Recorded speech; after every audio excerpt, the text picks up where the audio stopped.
Hi everyone, welcome back to the channel.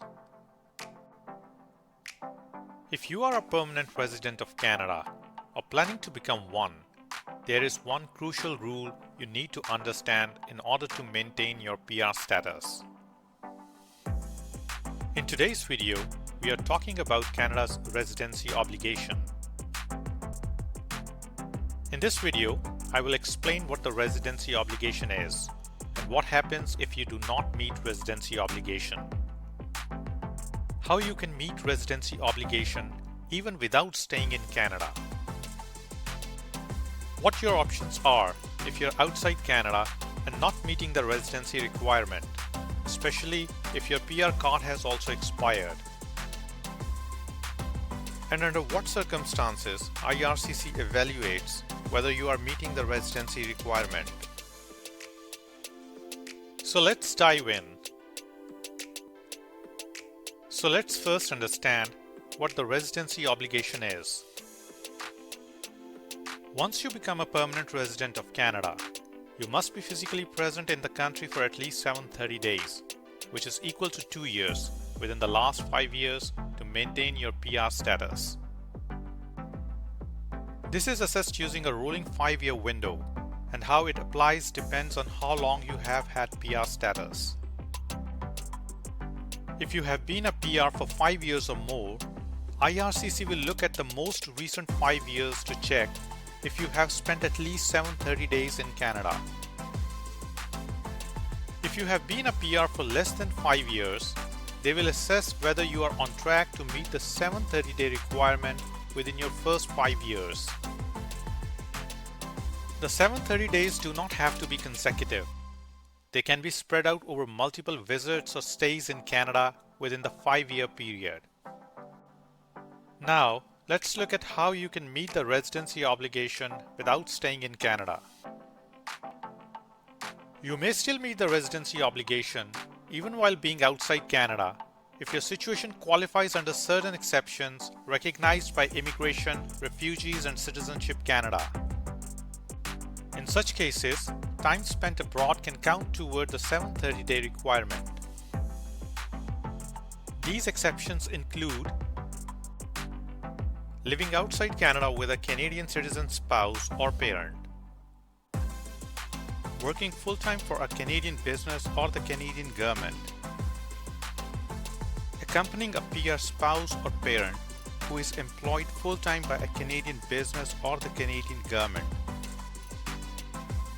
What happens if you do not meet the residency obligation? And under what circumstances does IRCC assess whether you are meeting the requirement? If IRCC determines that you have not met the 730-day requirement, they may start the process to revoke your PR status. However, this assessment by IRCC usually happens only in 3 specific situations. Situation 1. When you apply to renew your PR card. Situation 2. When you apply for a permanent resident travel document from outside Canada. Situation 3. When you try to re-enter Canada, especially at a land border from the US, with an expired PR card. If IRCC finds during any of these 3 situations that you haven't met the residency obligation, they can issue a report and begin the revocation process. Until one of these situations occurs, you remain a permanent resident, even if you have been outside Canada for an extended period. Your PR status is not automatically lost. It must be formally assessed and revoked by IRCC.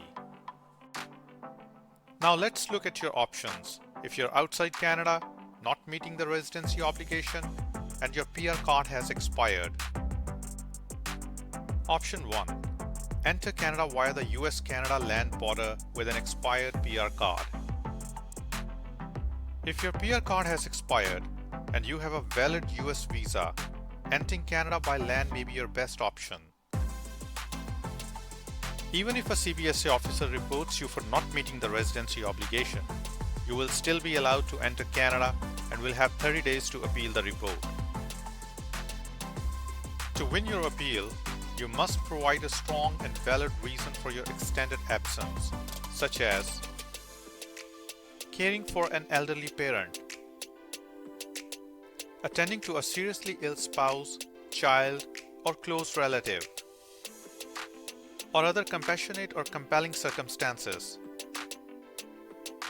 The appeal process can take up to 1.5 years, during which you can live and work in Canada and retain access to healthcare, education, and other PR benefits.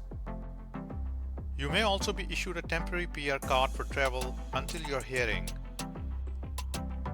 If the border officer does not report you and allows you to enter, do not apply to renew your PR card until you have accumulated at least 730 days in Canada. Option 2. Apply for a permanent resident travel document if you do not have a US visa.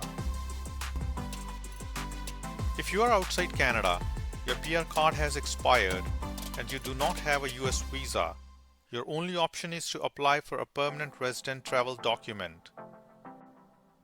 You cannot renew your PR card from outside Canada. At the time of applying for permanent resident travel document, you will need to provide strong documentary evidence showing that your absence was due to genuine and compelling reasons. The quality of your explanation will have a significant impact on your application's outcome. If your permanent resident travel document is refused, IRCC may begin the process to revoke your PR status. In that case, you will then have 60 days to file an appeal with the Immigration Appeal Division. The notice of appeal must be received by Immigration Appeal Division within 60 days of the written refusal. Missing this deadline can result in losing your right to appeal. If your PR card is still valid, but you are not meeting the residency obligation, you can still fly back to Canada using your valid PR card. However, a CBSA officer may review your residency history on arrival. If they find you haven't met the residency obligation, they may issue a report. You will be allowed to enter in Canada and will have to appeal the decision in 30 days. If you do not appeal, you will have to leave Canada in 30 days. Final thoughts. Maintaining your permanent resident status in Canada means staying on top of the 730-day rule.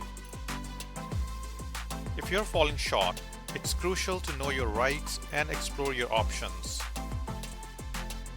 In many cases, you can still retain your PR status by providing valid, compassionate reasons and following the appropriate legal procedures.